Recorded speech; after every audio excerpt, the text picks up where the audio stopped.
So good afternoon, all of you, and thank you once again for joining us. This is the third open session that we are doing. The first two were done on placements, and then we did on curriculum. And now this is the third one, which is going to be on accreditations that are important, and what we have at IILM and how do they help you. And another very important aspect, which is the admission process. How do we get into the institute? What is the process that is followed? What are the kind of interviews that are taken? How to prepare for the interviews? And any other question related to admission, if you have, we will be happy to address those questions. And for today, we have Dr. Taruna and Dr. Sonika who will be addressing you and taking these questions. And I'm there every time. So please feel free to put your questions on the chat box or on the message box, and we'll be very happy to address. The format will be that we will open. Dr. Taruna will speak a little about IILM as such, as an educational provider for the last almost 30 years now, and we are expert in the management education domain. So she'll talk briefly about that, and then we'll invite Dr. Sonika. Both of them will be taking on different aspects, and wherever required, I'll also come and address. So thank you, and once again, good afternoon to all of you. Hope you enjoy the session, and please feel free to ask any question. If you have joined, or your parents have any questions, also they are also free to join and make as much as you can out of the session. Thank you. Dr. Taruna? Yeah, thank you, Dr. Sakakoli, for addressing this audience. So probably to make the session more engaging and sensitizing the students about what we have been doing and what we have been in last 28 years. May I request Sabisati to just put on a short video on life with IILM, so you can relate with whatever we say before this video.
My teachers and mentors helped me identify those skills that could make me do better in marketing.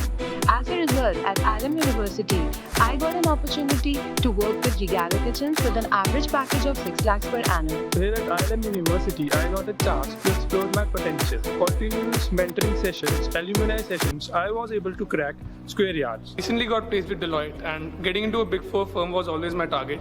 Thanks to all of the teachers, my family, my friends who always supported me and motivated me throughout.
Hi, I'm Saivarsha Reddy and I'm pursuing PGDM from IILM Lodhi Road. IILM conducts placement workshops as a part of its academic curriculum, successful completion of which will award students with academic credit scores.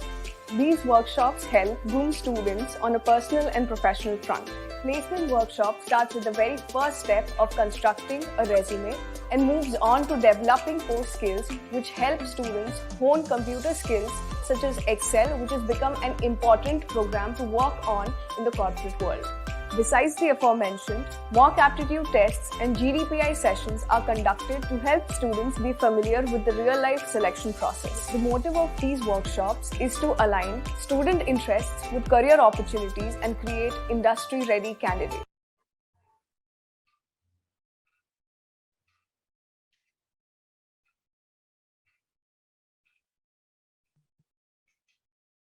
Thank you, Sabyasachi. So now, going back to, why we showed this video to you all was that, no, we may say so many things, no, but it is so easy to relate with when you see something. So we try to show a glimpse of our 3 campuses in Delhi NCR. So we are here in Delhi NCR for last 28 years, and we are I in must say, Dr. Taruna, I must say the campuses are beautiful only when they have students in it. You know, right now they are without the students. I think we miss them so badly. They only look good when it is full of students. Otherwise, they're just buildings. Absolutely. And no, I'm happy to share that in our Great Noida campus, no, we still have around 48 students from first year who are still residing despite of whatever the COVID situation has been. And we told them to please vacate the hostel and go back home given the spread of COVID. But Dr. Sonika will concur with my thought that no, majority of the students were just not ready to go back. And still they keep on writing to us, ma'am, can we come back? So today we had the first session of our credit, term 3. And I told them that we are not stopping you from coming. We're just waiting from UP government circular. And you're welcome to come back. And they are really eager to come back because they miss the environment, they miss the learning, and they also miss the, peer group activities that they have, interactions with the faculty. Right. So as Dr. Kakuli said, it's great to have students, and probably it should be the stage of endemic now. And we should soon assume that all campuses, all our 5 campuses would be, having physical presence of students, and we move off from this online and hybrid mode of learning. So welcome back to this session. All the students who plan to consider IILM for their, prospective study for higher education. So, we have been here for last 28 years, as I was saying, and we have campus in Gurugram as a university. We have our campus in Lodi Road. We have our campus in Greater Noida, along with Lucknow and Jaipur. All campuses have their, strengths and their, different, I would rather say, kind of a flavor that they provide to the students. And all programs are AICTE approved. Gurugram is a university, and so if I start with Gurugram campus, it's a university. It offers both undergrad and postgrad programs. We offer programs, yes, we do offer in management, which is our flagship course. But Gurugram University also has courses in the area of psychology, law, design. The advantage of studying at such a campus is that you can have that interdisciplinary kind of learning.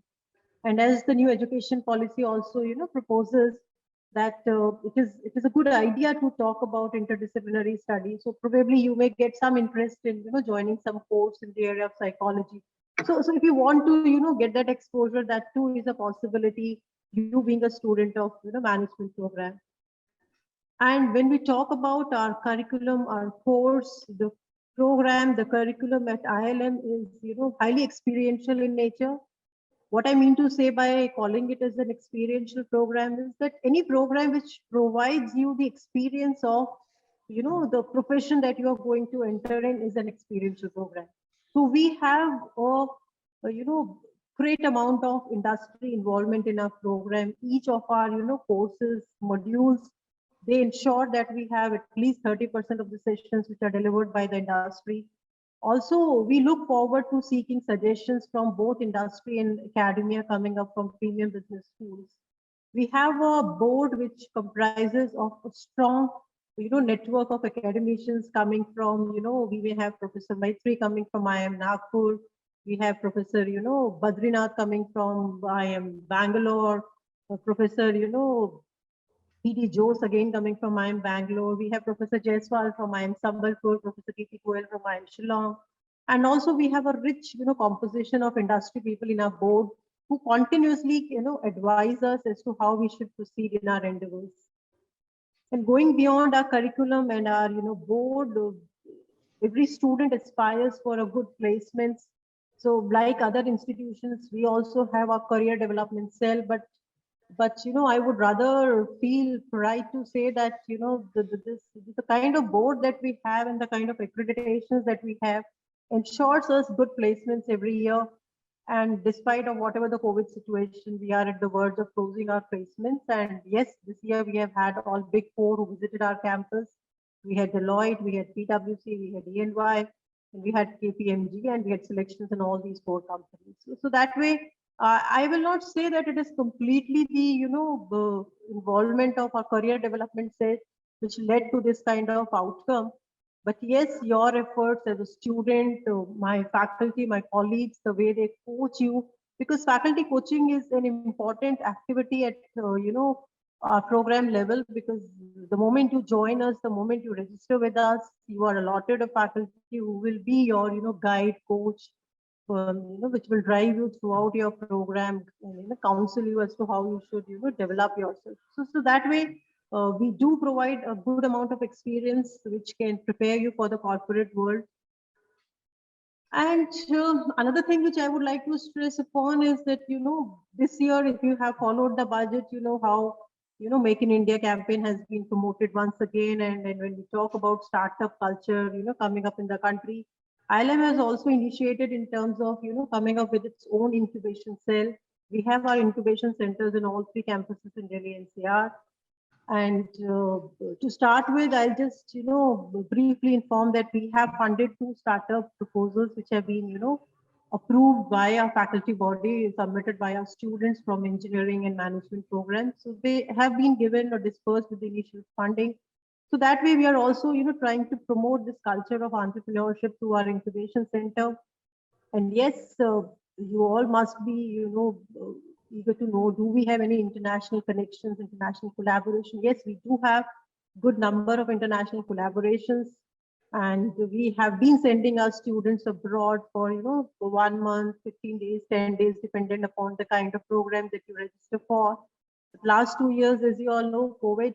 So maybe this year, let us see how things improve, and we can look forward to it. But we never miss out on international exposure. We keep on calling international faculty who come and talk to you.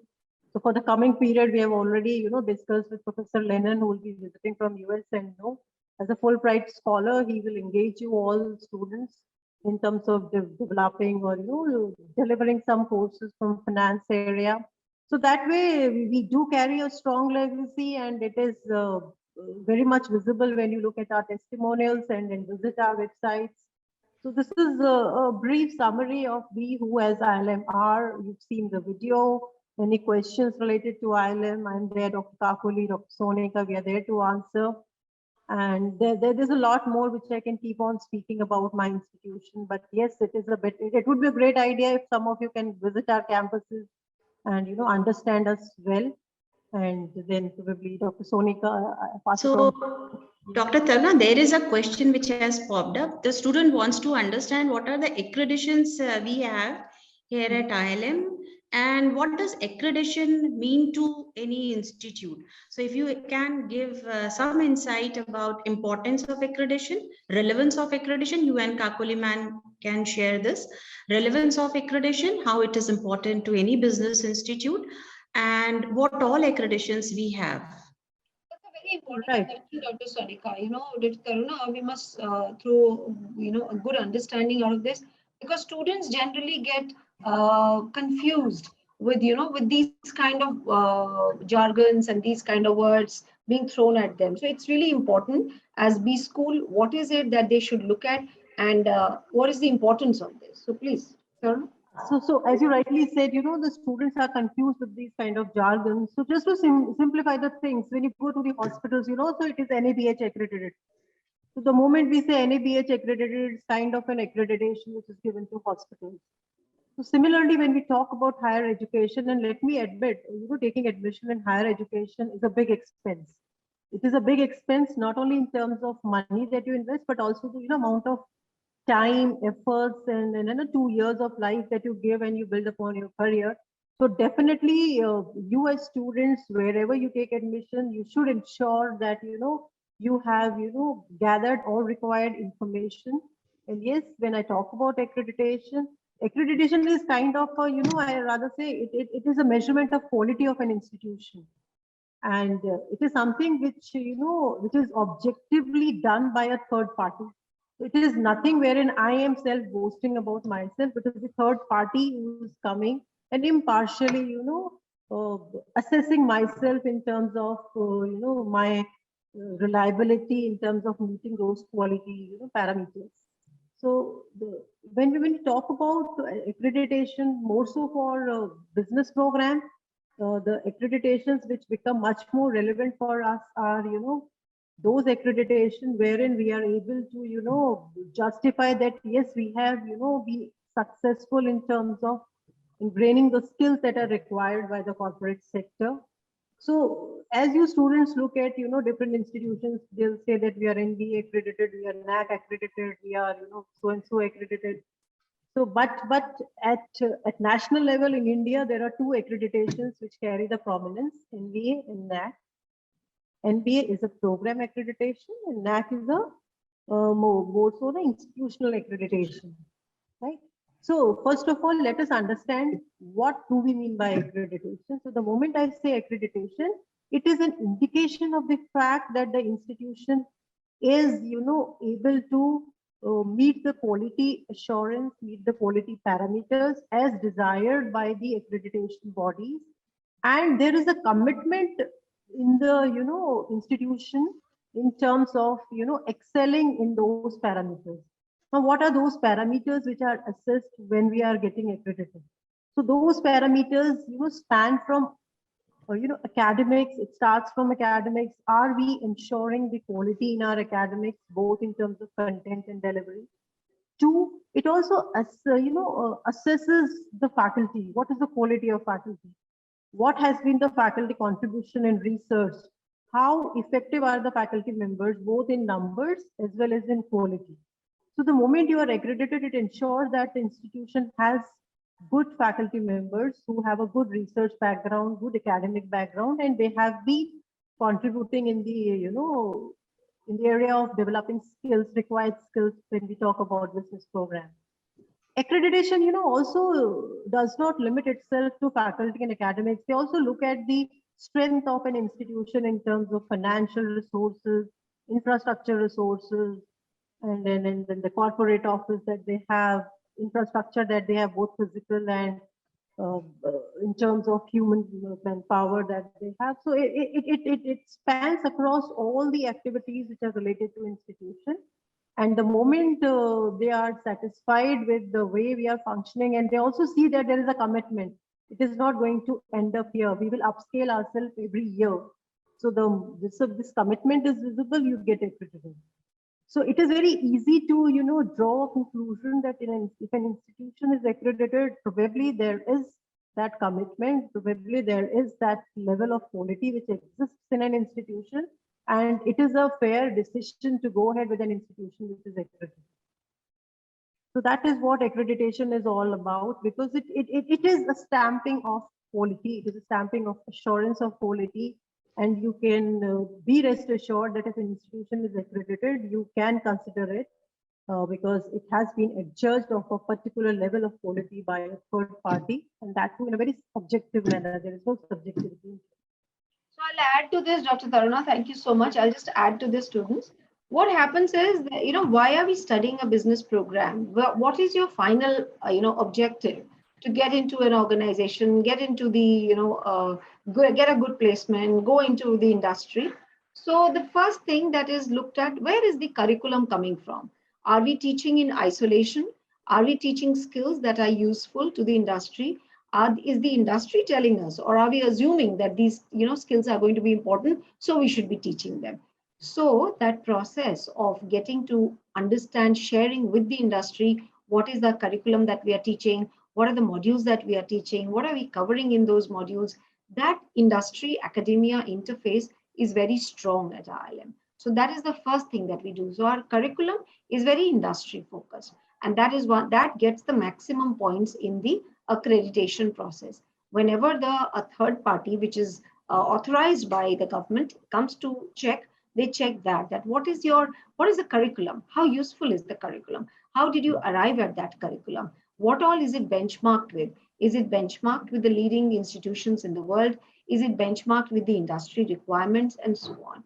That's the first thing. Second, I think Dr. Taruna said about the faculty, the kind of faculty that you have, where do they come from, do they have industry experience? So that's again very important factor.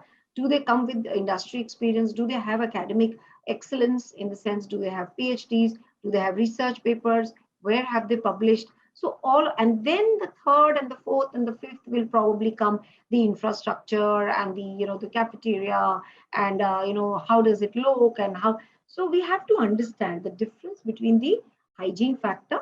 There are certain factors which will be there, which if they are there, they don't really add value to you, but they're there. So you have to understand that what is it important for you, and what are the kind of things that will help you in the long run, right? So if infrastructure is not the biggest point there, infrastructure comes much later. Of course, all of us work on our infrastructure, because as we enter, it should look nice, but that is not the deciding factor. What decides is the curriculum, the faculty, the pedagogy, the student training that happens. Those are the factors which are paid more attention. The robustness of the process is paid more attention. So can I ask one thing very interesting, which is emerging out of your contribution inside Kakuli ma'am and Taruna ma'am. Like both of you have said that it is because it is a measure to quality of faculty, quality of academics, pedagogy, and so on. Does it lead to placements? Like, does company look for accreditation that the quality of definitely the students are good, the quality because of these accreditation? Does it convert it into this, the outcome that is I'll answer that, placement? Dr. Savita. Thank you. Thank you so much for asking this. Yes, there is a correlation, and how I'll tell you. There is, IILM has been around for almost 30 years, 28 plus years now. So the kind of alumni that we have, our alumni network is very strong. These are the people, I think Dr. Taruna was mentioning that we've got the big four on our campus for placements. And those are possible because the students who have passed out from our college, long years back, let's say 25 years back, 20 years back, they have reached, positions of power in these organizations, and where they have the, power to recruit from these colleges, to go to these colleges, and those are the ones who come or send their own people to hire from our colleges.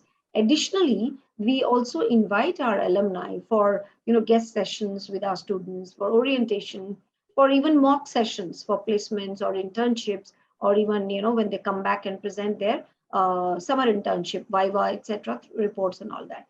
So that definitely, so the entire the chain of all these things, if they work in silos, they're not going to get much benefit out of it. But because we try and establish a connect between all of those things, that is why they lead to placements. Now, how does it lead to better placements? As I said, one of the things is that these are senior people who come and who hire from us, better placements. They also guide us, in terms of the academics, what kind of curriculum, what kind of modules, and what kind of coverage should be there. So that makes students better skilled, better prepared. Obviously, that they will get picked up in their placement journey faster. Then then they get interviewed by them. So when you are interviewing them, you're telling them, look, buddy, this is what you need to correct. This is what you need to correct. This is how you should say. We are expecting these. So all of these, because they are interconnected, they lead to placements, better placements on their own. Of course, students need to work hard. Faculty works very hard on them, but because they're all related activities, their their impact is seen much faster. Their results are more tangible. So I'll again, yes, please, ma'am. I'll add something to Dr. Kakuli said. So we were saying that when we talk about quality is something which I have decided for myself, and I am also getting it vetted by the Third party is saying that what is your vision and mission statement? Now, am I able to deliver my vision? Am I able to deliver through my mission statements, whatever vision I have targeted? That means I'm doing what I'm saying. It is nothing wherein I'm saying something and I'm doing something else. So whatever we as IILM are saying, we are trying to achieve that. So that is what is quality all about. And when we talk about companies, will just not come because IILM is inviting them. They will also look at our background. They will also look at our accreditation. So the moment they see that we have all those accreditation, it is justification, or it is the testimony of the fact that whatever skills or whatever vision statements we have set up for ourselves, we are trying to meet that vision statement, and we are trying to develop those skills which we are claiming for. So until and unless we are able to achieve those outcomes, we will not get those accreditations. So it is a very rigorous process, and those accreditation agencies will see that whether we have been successful in training our student the way we have been, claiming. So that is where, these companies also get rest assured that it is worth going to an institution which is accredited. So certainly they will look at our website, they will look at our, credentials before they decide. So without those credentials, it is just not possible to get all those Big Four at our campus. Right? So, Dr. Taruna, Dr. Kakuli, just now you mentioned about the interview process, Dr. Kakuli, just now you mentioned. So definitely I'll add on and want to express and share my insight about the admission process. Whenever we start the admission process, the first probable question which comes is what all accreditation we have at IILM. So across 3 campuses, we share the insight about whatever the accreditation we have. Other than that, we have certain norms and we have certain criteria, eligibility criteria based on these accreditation, and also what the accreditation body looks at for the admission process.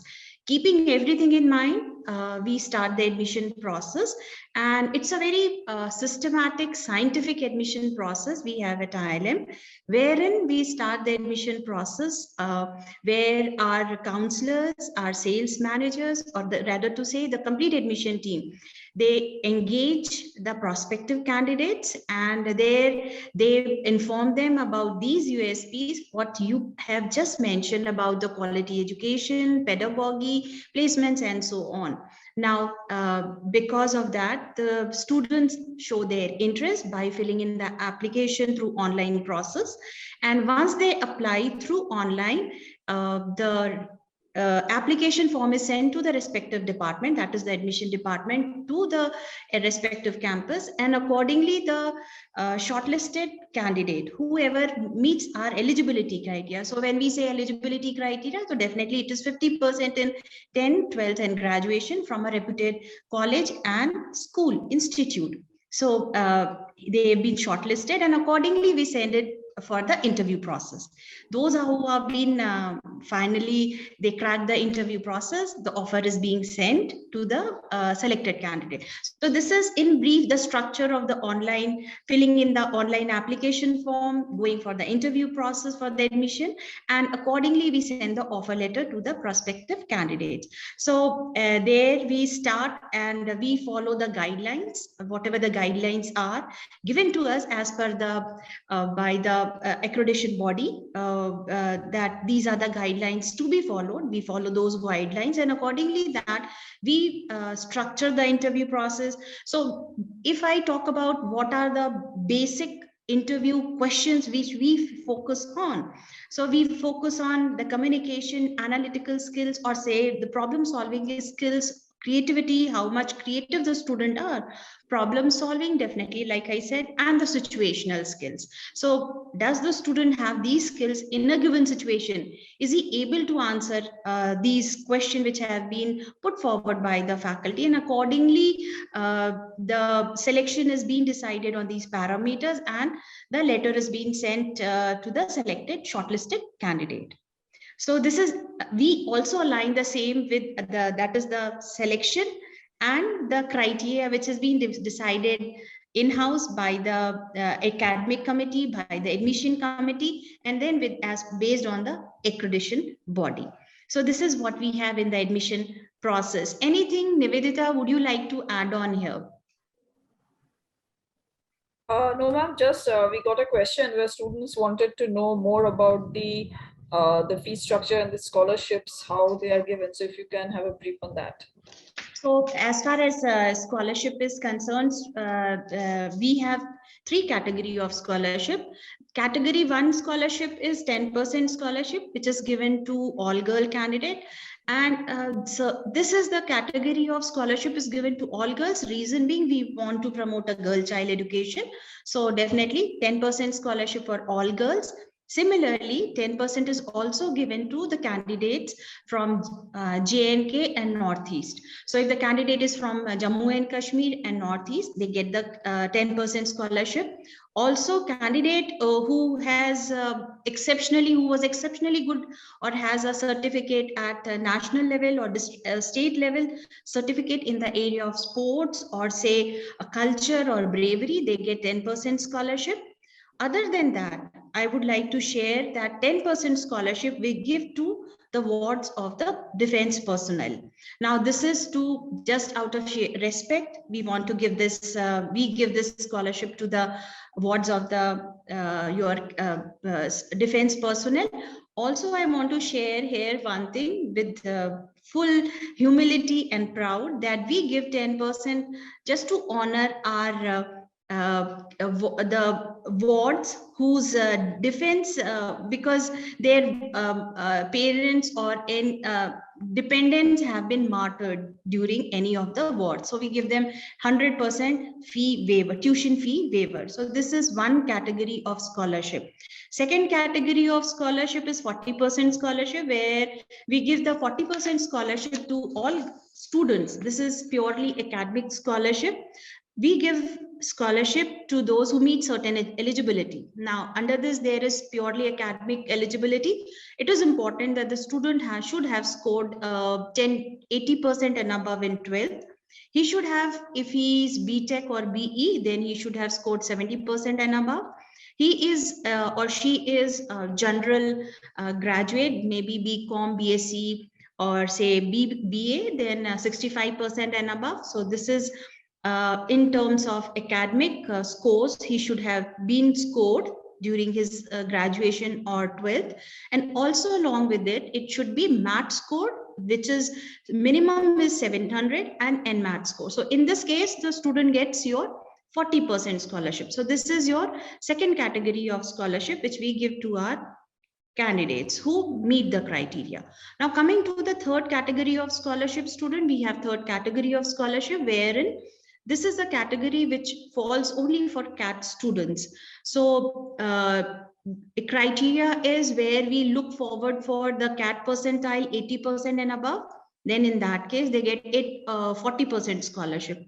If their CAT percentile is more than 70 but less than 80, so then in that case, they get 20% scholarship. So these are the three categories of scholarship which we give to our candidates. Now, coming to, now, one thing I want to add on here, students, that we don't club to scholarship. It is one scholarship which you get, which you actually earn. So scholarship is one thing which you earn out of it, out of your scores, which you have achieved.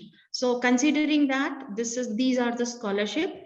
So if you meet any of the scholarship, you have to submit the scorecards, and accordingly, the academic committee assigns the scholarship and is given to you. So talking about scholarship, I hope this is clear to all, and there is no any question related to scholarship. If there is, please write it in the chat box. We'll answer to your questions. Secondly, I want to add on here one thing, that the amount of the scholarship in various category detail is offered in percentage basis, and the scholarship is always levied on the tuition fee. So tuition fee is 8,10,000. So all the scholarship, whether it is 10%, whether it is 40%, whether it is 20%, will be on the tuition fee. Like tuition fee always gets the scholarship. So accordingly, you get the scholarship, and your fee planner and your scholarship letter will be sent to you. Monica, there is a question from Muskan. I wanted to know how much scholarship does a student get once he appears for a MAT examination? So once he appears, Muskan, appearing does not make a scholarship this thing. You are eligible for scholarship. But if you appear and you score 700 and above, then definitely you, but like I said, along with math score of 700 score, you should have scored 80% in 12th, and your whatever the bachelor's marks are. Supposedly you are BTech, then it should be 70% and above. If you are general graduate, then it should be 65% and above. So it's all three. It's not any one. So if you have scored in 12th, if you have scored in say graduation, it is important that you should have scored in math also. That is 700 composite score. Then only you are eligible for 40% scholarship. I hope, Muskan, I've answered your question. Okay. So this is... we have another question, ma'am, from a student, Nidhi, who is telling, is admission process centralized, and if transfer is available between campuses? Yes, Nidhi, admission process is completely centralized.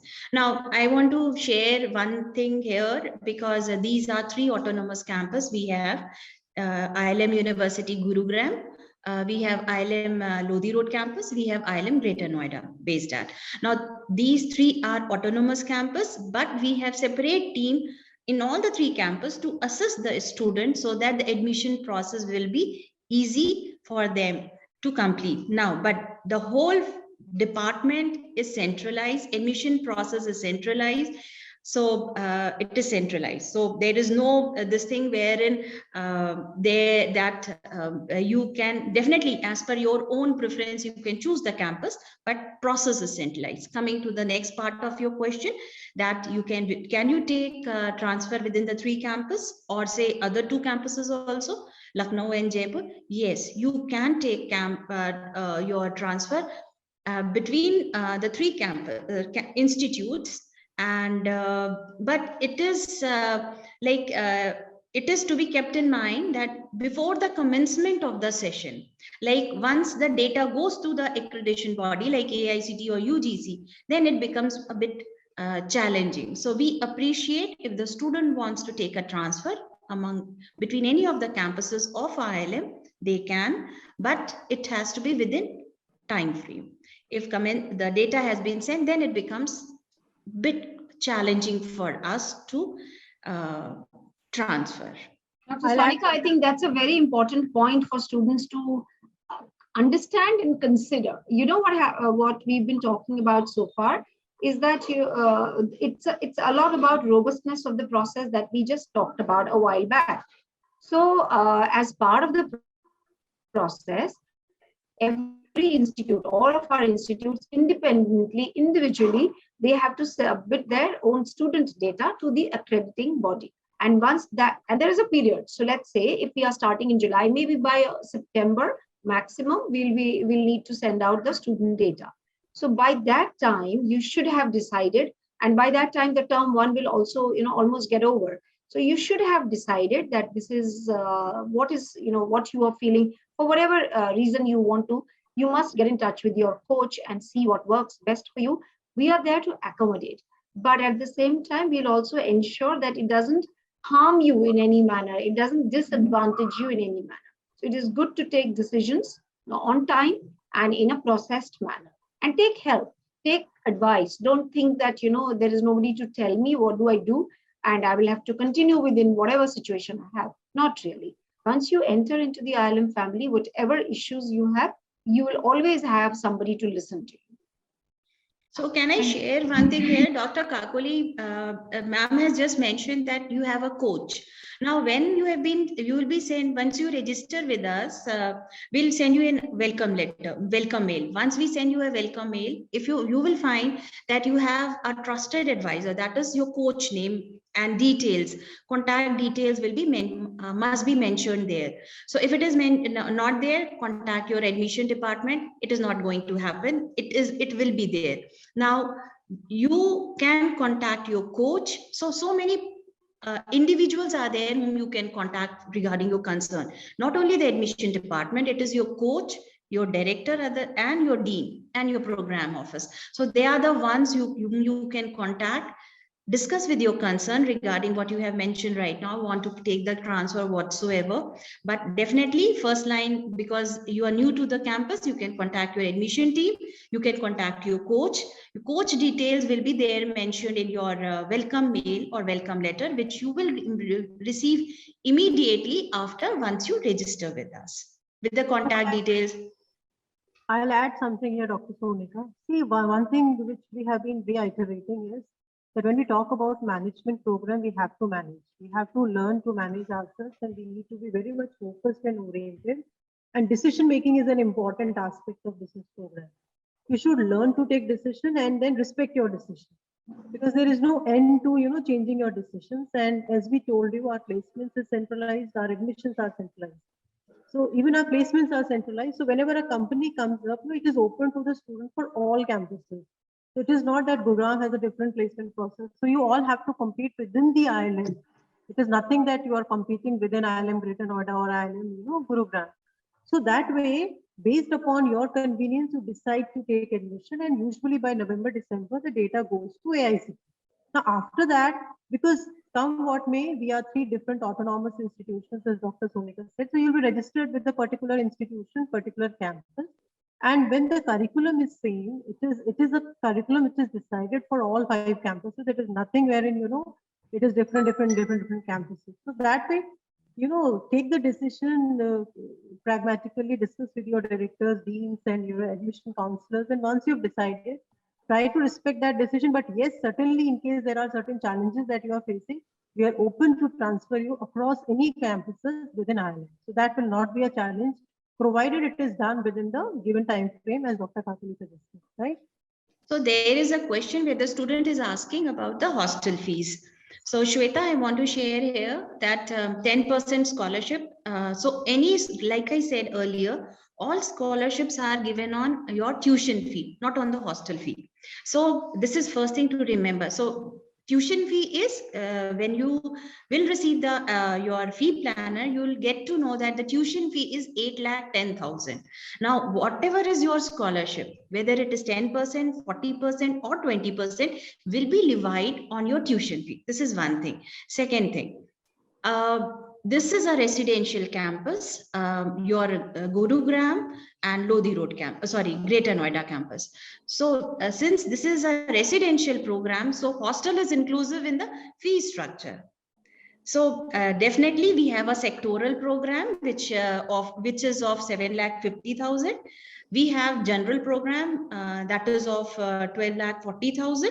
Now, and Lodhi Road fee is, Nivedita, could you please let me know what is the fee for Lodhi Road? 11,50,000. 11,50,000 is the fee for Lodhi Road campus. So these are the three fee structures which we have. Now, if you want to opt for hostel, so 12,40,000 is the fee structure. Now, 10% of the scholarship will be levied on your tuition fee, which is a part of a 12,40,000, which is 8,10,000. And accordingly, the fee planner will be sent to you. So it is not on the hostel fees. I hope I have answered your questions, Shweta. Any other questions, students, so that we can move forward? Yes, ma'am. One more question. What is the scope of higher studies after doing PGDM or MBA? So Sonika, definitely, yes, Dr. Tarna, please. This question, sorry to interfere. No, please. Somehow during the conversation, we missed out, informing our students about what accreditations we have as an island. So as I was, and I'll relate it to this question also. We have both program accreditation as well as institutional accreditation. So what I mean by program accreditation is that NBA is a program accreditation. So I will accredit my PGDM program, or I will get my, law program accredited, or I'll get my, psychology program accredited. So when NBA accreditation comes, they accredit a particular program. Now, once this program is accredited, we can apply for accreditation of AIU. Now, AIU is Association of Indian Universities. So the moment we get accredited by AIU, by default, we are AIU approved. When we are AIU approved, our PGDM program is considered as equivalent to MBA.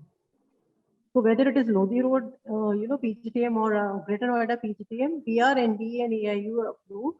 That way, all our students are eligible for higher education. They can go for PhD and any kind of higher education because we are AIU approved and our PGTM is equivalent to MBA. This is about program accreditation. Second is institutional accreditation. Institutional accreditation is NAC, wherein the accreditation bodies will come and accredit the institution in an entirety. So when an institution is getting accredited, all our programs are covered under that ambit, right?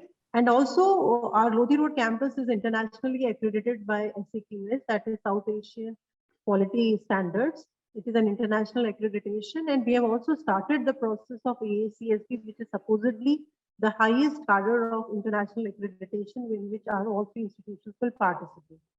So just answering your question that yes, you all can go ahead for higher education, and what I understand after PGDM or MBA, it would be PhD, for which you are asked. So there is a question, the student wants to know what is the last date for entrance exam and what is the last date for applying. So Abhishek, I want to share with the second part of your question, that is what is the last date for entrance examination. So you must be knowing that we have 4 math exams and CAT, ZAT, and your SNAP and NMAT. So NMAT, SNAP, and ZAT and CAT are already done, gone with. 2 maths are already over. Now we are left with MAMAT and your FEBMAT. Now you have to look into these 2 maths. Once MAMAT is over, then and CMAT is there. So now you are left with 2 math and 1 CMAT. So if you have not given any of the entrance examination, I'll appreciate, please appear and give any of the entrance examination, because this is mandatory for any of the institute or campus you want to take admission in. Second part of your question, the first part of your question is, what is the last date of applying? So admission process has started, Abhishek. So you can fill in the application for your form. You can fill in the application form, appear for the interview process, and get the offer and the selection letter. Now, definitely, Abhi, since now the university exams are about to start, once the university exam gets over, and as per the AICTE and UGC norm, will accordingly close the last date as soon as we'll get the last date for the closing of the admission process. So this is one thing. After COVID, dates keep on changing. So still, it is open and too early to say what will be the last date to close the admission process. This is just a month of February. Yes, Nivedita, please. I would add one more thing here. Oh, sorry, Nivedita. I'll just speak my sentence and you move on.